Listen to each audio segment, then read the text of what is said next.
Imagine कीजिए एक घर में दो बच्चे रहते हैं। एक थोड़ा कमज़ोर है और एक हेल्दी है। डॉक्टर्स ने बोला है कि जो बच्चा कमज़ोर है उसे ज़्यादा न्यूट्रिशंस की ज़रूरत है, पर इनकी फैमिली गरीब है, इसीलिए इनके पास में रिसोर्सेज लिमिटेड है। तो अब इस सिचुएशन में क्या दोनों बच्चों को एक समान खाना पीना दिया जाएगा या फिर जो बच्चा कमज़ोर है उसे स्पेशल ट्रीटमेंट दी जाएंगी?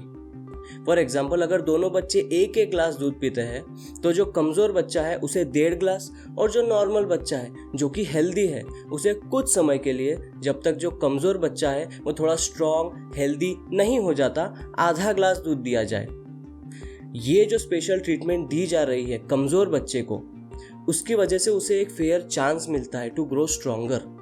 और ये दर्शाता है कि इक्वालिटी का मतलब सिर्फ इक्वल डिस्ट्रीब्यूशन नहीं होता।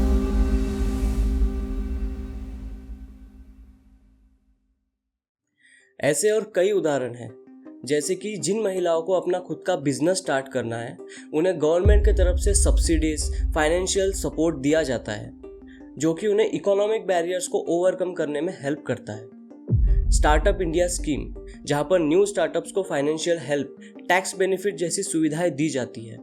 इसी तरह रिजर्वेशंस भी एक तरीका है उन कम्युनिटीज को सक्षम बनाने का जहां लोग गरीब, कमजोर, दशकों से हुए भेदभाव, अत्याचार और छुआछूत की वजह से आगे नहीं बढ़ पाए हैं, ताकि उन्हें भी एक फेयर चांस मिले, वो खुद और उनके परिवार को गरीबी से बाहर निकाल सके, अपने समाज में सुधारना ला सके। मुझे पता है कि कई लोगों को इस स्टेटमेंट से प्रॉब्लम होगी, जो कि रिजर्वेशंस के खिलाफ है, जिन्हें लगता है कि रिजर्वेशंस के वजह से डिस्क्रिमिनेशन होता है, वो इक्वालिटी के अगेंस्ट है। पर थोड़ी देर अपना ओपन माइंड रखकर और अपने पर्सनल बायसेस को साइड में रखकर इस वीडियो को पूरा देखिए।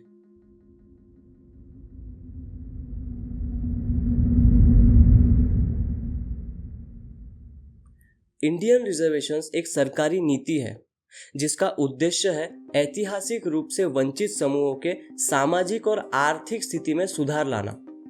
इसमें अनुसूचित जाति, अनुसूचित जनजाति, अन्य पिछड़ा वर्ग और आर्थिक रूप से कमजोर वर्ग शामिल हैं। इंडिया में government educational institutes, government jobs और विधायिका यानी कि पार्लियामेंट और स्टेट लेजिस्लेचर में रिजर्वेशंस दिए जाते हैं। परसेंटेज वाइज अगर देखा जाए तो एसटी कैटेगरी को 7.5%, एससी कैटेगरी को 15%, ओबीसी को 27% और ईडब्ल्यूएस को 10%, यानी कि कुल मिलाकर 59.50% रिजर्वेशंस है। अब क्यों कुछ लोगों को लगता है कि रिजर्वेशन सही नहीं है और क्यों कुछ लोगों को लगता है कि रिजर्वेशन सही है, और क्यों रिजर्वेशंस इतना बड़ा टॉपिक है एक डिबेट के लिए, ये समझने के लिए हमें सबसे पहले ये समझना होगा कि इंडिया में गरीब और लोअर मिडिल क्लास लोगों की संख्या बहुत ज़्यादा है, इसलिए रिसोर्स डिस्ट्रीब्यूशन एक बहुत ही क्रिटिकल सब्जेक्ट बन जाता है। दूसरा, लोगों के अपोजिट व्यूज होने के कारण लोग मोस्टली दो कैटेगरीज में डिवाइडेड हैं, एक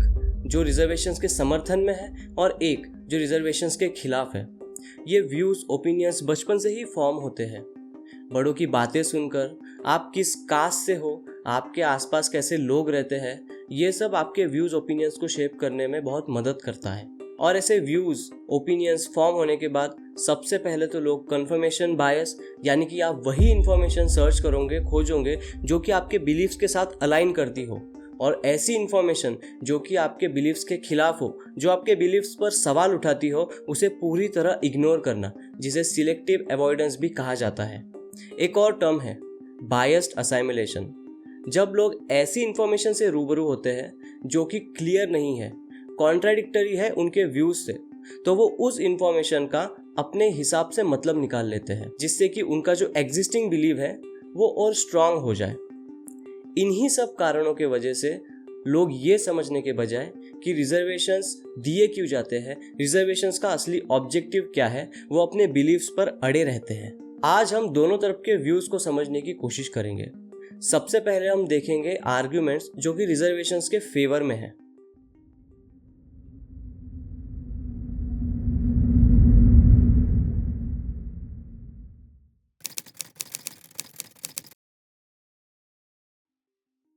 सदियों से भारतीय जाति व्यवस्था ने निचली जाति के लोगों को गरीब, अनपढ़, लो इन कॉन्फिडेंस बनाए रखा है, जिससे वो आज तक उभर नहीं पाए हैं। इन समुदायों को गंभीर सामाजिक बहिष्कार इकोनॉमिक डिप्रिवेशन का सामना करना पड़ा है, जो कि वो आज भी कर रहे हैं, और इन्हें एजुकेशन की अपॉर्चुनिटीज़ भी बहुत कम मिली है। तो इन कम्युनिटीज़ को जो अपॉर्चुनिटीज़ मिलनी चाहिए थी, जो कि हिस्टोरिकल इनजस्टिस के चलते नहीं मिल पाई है, वो देने का तरीका है रिजर्वेशंस।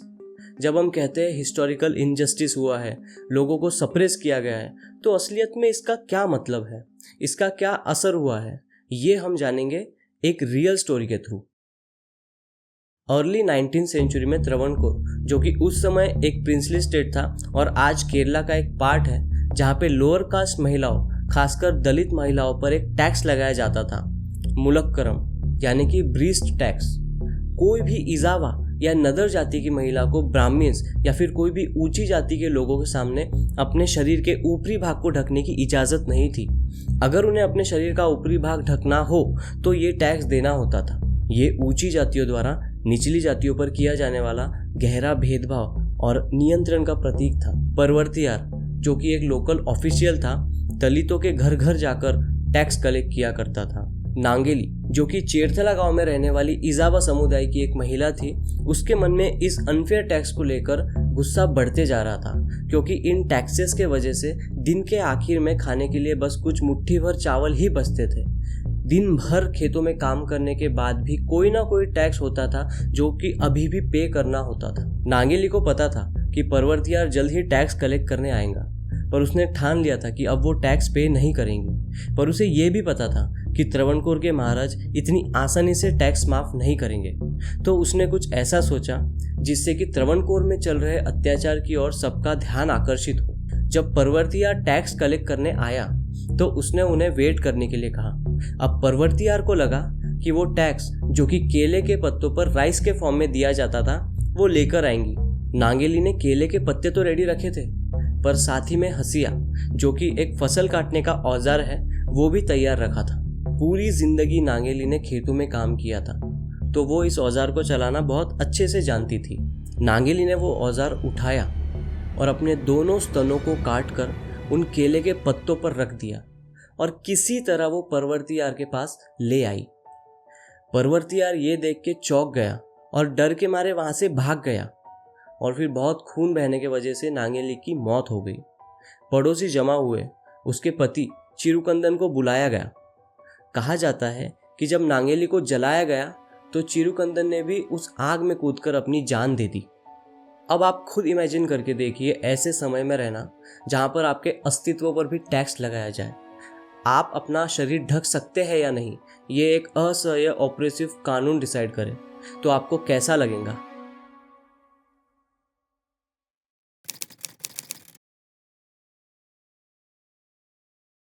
रिजर्वेशंस की मदद से निचली जाति के लोगों को पढ़ने लिखने का मौका मिलेगा, वो आगे बढ़ेंगे, समाज में सम्मान मिलेगा।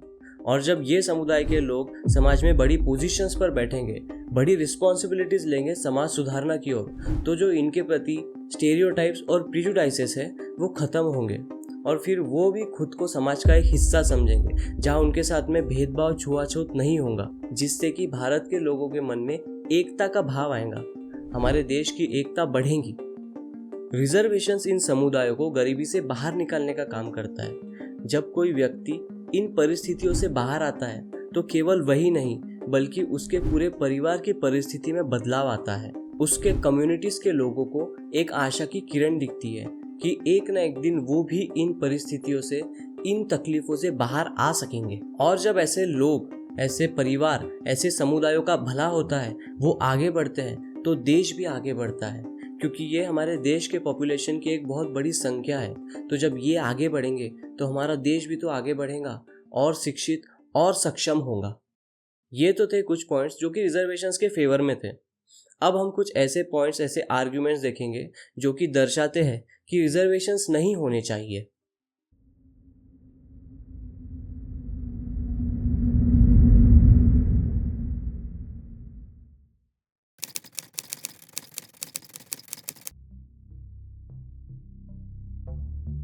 कुछ लोगों का मानना है कि रिजर्वेशंस के वजह से जनरल कैटेगरी के लोगों के साथ में डिस्क्रिमिनेशन होता है, जिससे कि एक new form of inequality create होती है।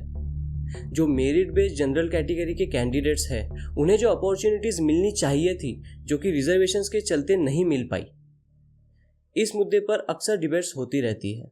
इसे समझने के लिए सबसे पहले हमें एक्सप्लॉयटेटिव और प्रोटेक्टिव डिस्क्रिमिनेशन का डिफरेंस समझना होगा। जहां पर जाति के आधार पर, gender, race, socio economic status के आधार पर भेदभाव किया जाता है, लोगों का शोषण किया जाता है, उसे हम एक्सप्लॉयटेटिव डिस्क्रिमिनेशन कहते हैं। वहीं दूसरी तरफ जब सामाजिक रूप से अधिकारहीन, सामाजिक बहिष्कार का शिकार हुए लोगों को अपलिफ्ट करने के लिए अफर्मेटिव एक्शंस लिए जाते हैं, प्रेफरेंशियल ट्रीटमेंट्स दी जाती है, कोटास, सीट्स रिजर्व की जाती है एजुकेशन, एम्प्लॉयमेंट और कई डोमेन्स में, तो उसे हम प्रोटेक्टिव डिस्क्रिमिनेशन कहते हैं, जो प्लेइंग फील्ड को लेवल करने और डिसएडवांटेज्ड कम्युनिटीज को अपलिफ्ट करने में हेल्प करता है।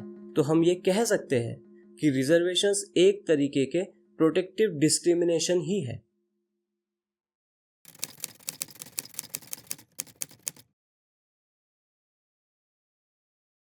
रिजर्वेशंस की वजह से हमें मेरिटोक्रेसी के साथ कॉम्प्रोमाइज करना पड़ता है। मेरिटोक्रेसी में मेरिट के अलावा कोई और बेसिस नहीं कंसीडर किया जाता। जिसका जितना ज़्यादा मेरिट, जितने ज़्यादा मार्क्स, उतनी अच्छी सीट, उतनी अच्छी अपॉर्चुनिटी। मेरिटोक्रेसी का इम्पोर्टेंस हम एक एग्जाम्पल से समझते हैं। एक हॉस्पिटल में न्यू डॉक्टर्स हायर किए जा रहे हैं। उनके पास डिफरेंट मेडिकल स्कूल से ग्रेजुएटेड स्टूडेंट्स के एप्लीकेशंस आते हैं। हायरिंग प्रोसेस के दौरान कैंडिडेट के एकेडमिक परफॉर्मेंस, प्रैक्टिकल स्किल्स और एंट्रेंस एग्जाम के स्कोर्स को रिव्यू किया जाता है।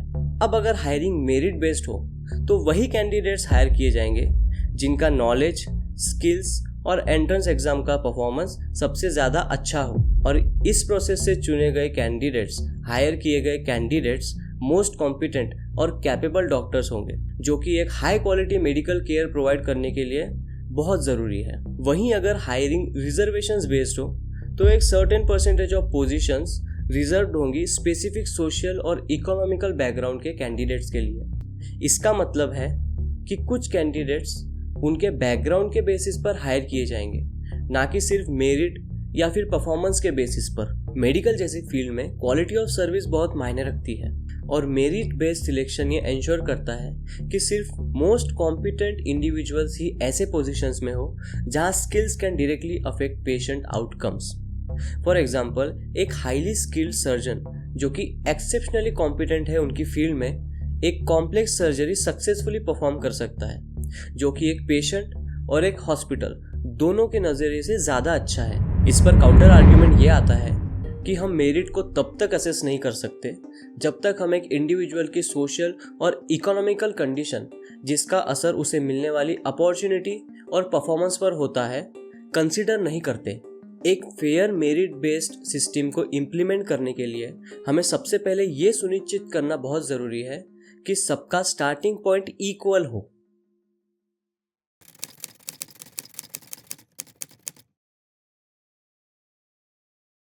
Reservations should be based on economic criteria rather than caste, और इस अप्रोच से फाइनेंशियल नीड्स पर फोकस किया जा सकता है, जिससे कि सभी गरीब व्यक्तियों को सपोर्ट मिले, ना कि सिर्फ किसी स्पेसिफिक कास्ट के लोगों को, जिससे कि सभी कम्युनिटीज़ में से गरीबी हटाई जा सके। पर अगर हम रिजर्वेशंस की हिस्ट्री को देखें तो हमें पता चलता है कि रिजर्वेशंस का असली ऑब्जेक्टिव यह है कि हमारे समाज में जो कास्ट को लेकर भेदभाव होता आ रहा है उसे ख़त्म किया जाए। कास्ट बेस्ड डिस्क्रिमिनेशन से पीड़ित लोगों को इस दलदल से निकाला जाए, उन्हें रिजर्वेशंस के थ्रू इक्वल अपॉर्चुनिटीज़ और रिसोर्सेज दिए जाए जो कि उनका हक है और उन्हें मिला नहीं है। तो रिजर्वेशंस इकोनॉमिकल बेसिस पर देना भी प्रॉब्लम का सोल्यूशन नहीं है, क्योंकि भले ही हम 21वीं सदी में जी रहे हो, आज भी लोग पुराने विचारों वाले ही हैं, जिसके वजह से जाति आधारित भेदभाव, छुआछूत आज भी प्रैक्टिस किया जाता है। अगर कोई व्यक्ति लोअर कास्ट से है, जो कि इकोनॉमिकली स्टेबल है, जिनके पास पैसा है, वो भी जीवन के कई पहलुओं में पार्शियलिटी, सोशल डिस्क्रिमिनेशन फेस करते हैं। फॉर एग्जाम्पल, अगर कोई व्यक्ति है जिसकी इनकम अच्छी खासी है, वो भी अपने काम करने के जगह पर और एजुकेशनल इंस्टीट्यूशंस में सोशल डिस्क्रिमिनेशन फेस करता है, जिससे कि उसको मिलने वाली अपॉर्चुनिटीज़ और उसके आगे बढ़ने की क्षमता में कमी आती है। बहुत से लोग सोच रहे होंगे कि ये जाति आधारित भेदभाव, छुआछूत ये बहुत पहले हुआ करता था, अब तो लोग बहुत आगे बढ़ चुके हैं। तो ऐसा बिल्कुल नहीं है। आज भी अगर आप कोई ऐसे गांव में जाओगे जहां लोग ज़्यादातर अनपढ़ हैं और उनसे बात करोगे तो आपको पता चलेगा कि ये भेदभाव, छुआछूत, निचली जाति के लोगों के साथ में गलत व्यवहार कितना नॉर्मल है वहाँ, जिसकी वजह से निचली जाति के लोग इस गरीबी के दुष्चक्र में इस तरह फंसे हुए हैं कि बिना किसी मदद के इनका बाहर आना बहुत मुश्किल है।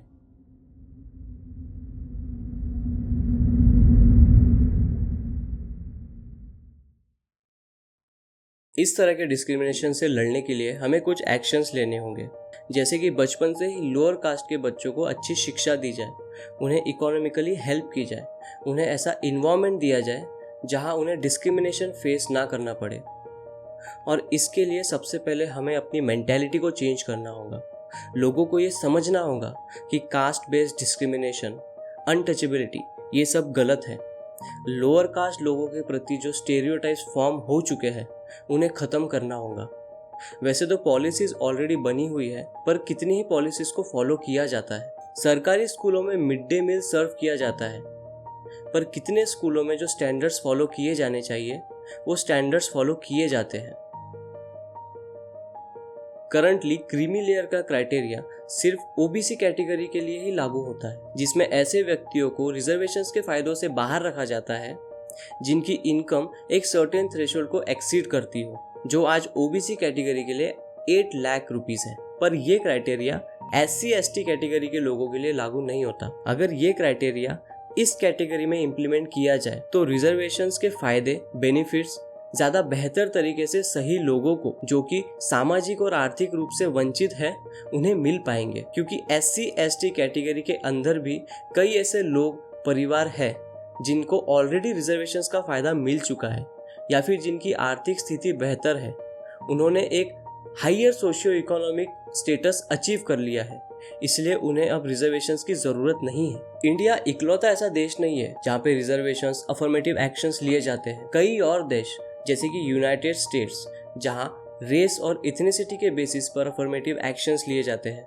साउथ अफ्रीका, जहाँ कई policies, employment equity, preferential procurement जैसे अफर्मेटिव एक्शंस लिए जाते हैं ब्लैक साउथ अफ्रीकन के इकोनॉमिक स्टेटस को इम्प्रूव करने के लिए। Similarly Malaysia, Canada, Brazil, Sri Lanka, New Zealand और कई देश भी कोटा सिस्टम और अफर्मेटिव एक्शन जैसे मेजर्स लेते हैं उनके सिटीजन्स को इक्वल अपॉर्चुनिटीज़ और रिसोर्सेज प्रोवाइड करने के लिए। इसके साथ ही बहुत सी कंट्रीज कॉलेजेस में, यूनिवर्सिटीज़ में स्टूडेंट्स के एडमिशन के टाइम उनके एप्लीकेशन को एक होलिस्टिक रिव्यू प्रोसेस के ज़रिए रिव्यू करती है, ना कि किसी ट्रेडिशनल वे के ज़रिए जो कि सिर्फ आपके मार्क्स पर डिपेंड करता है। होलिस्टिक रिव्यू प्रोसेस में एक स्टूडेंट को कई एस्पेक्ट्स में इवैल्यूएट किया जाता है, जैसे कि उनका academic performance, personal characteristics, extra curricular activities, life experiences और इंटरव्यूज़ भी लिए जाते हैं। तो अगर इंडिया में इस होलिस्टिक रिव्यू प्रोसेस को लाया जाए तो इसका ज़रूर ही हमें फ़ायदा होगा। ऑलरेडी इंडिया में अशोका, अजीम प्रेमजी, फ्लेम्स, OP जिंदल जैसी यूनिवर्सिटीज़ इस होलिस्टिक रिव्यू प्रोसेस को फॉलो करती है and they are showing promising results. और क्योंकि इस प्रोसेस से गुजरे स्टूडेंट्स को कई एस्पेक्ट्स में इवैल्यूएट किया जाता है, स्टूडेंट्स को पता होता है कि सभी स्टूडेंट्स अपने मार्क्स या फिर सिर्फ अपने कास्ट के बेसिस पर यहाँ नहीं पढ़ रहे हैं, बल्कि वो भी उतने ही डिजर्विंग है जितने कि हम। और ये तरीका हमें डिस्क्रिमिनेशन कम करने में भी मदद कर सकता है। ज़रूर इस प्रोसेस को नेशन वाइड इम्प्लीमेंट करने में प्रॉब्लम्स, चैलेंजेस आएंगे। स्टूडेंट्स को, उनके पेरेंट्स को इस प्रोसेस से फेमिलियर होना होगा, इस सिस्टम से फेमिलियर होना होगा, क्योंकि उन्हें सिर्फ एग्जाम बेस्ड सिस्टम की ही आदत है। रिजर्वेशंस किसी को नहीं चाहिए, पर आज की स्थिति यह है कि हम रिजर्वेशंस को पूरी तरह हटा भी नहीं सकते, क्योंकि कुछ policies, programmes, affirmative actions sufficient नहीं है डिस्क्रिमिनेशन को पूरी तरह खत्म करने के लिए। सबसे ज़्यादा इम्पॉर्टेंट है लोगों की सोच को बदलना। मोस्टली जो कि अपर कास्ट से है, उन्हें ये एक्सेप्ट करना होगा कि ये लोग भी समाज का एक हिस्सा है, उन्हें भी इन्हीं की तरह सभी अधिकार है। अच्छी जॉब, अच्छा एजुकेशन, समाज में इज्जत के हकदार ये लोग भी हैं। ये लोग सिर्फ ऐसे काम करने के लिए पैदा नहीं हुए जिन कामों को करने में आपको घिन आती हो। इंसानों में कोई अंतर नहीं होता, इंसान खुद ये बॉर्डर्स बनाते हैं। इसलिए हमारा देश तब तक आगे नहीं बढ़ सकता जब तक हमारे देश के लोगों में एक दूसरे के प्रति मनमुटाव हो। बहुत बहुत शुक्रिया वीडियो को आखिर तक देखने के लिए। ये मेरा पहला वीडियो है, तो अगर आपको वीडियो पसंद आया है तो एक लाइक ज़रूर दे दीजिएगा। और अगर आपको ऐसे इन्फॉर्मेटिव वीडियोस देखना पसंद है तो प्लीज़ सब्सक्राइब भी कर दीजिए, क्योंकि रेगुलरली अब इस चैनल पर ऐसे इन्फॉर्मेटिव वीडियोस, डॉक्यूमेंट्रीज आने वाली है। Thank you.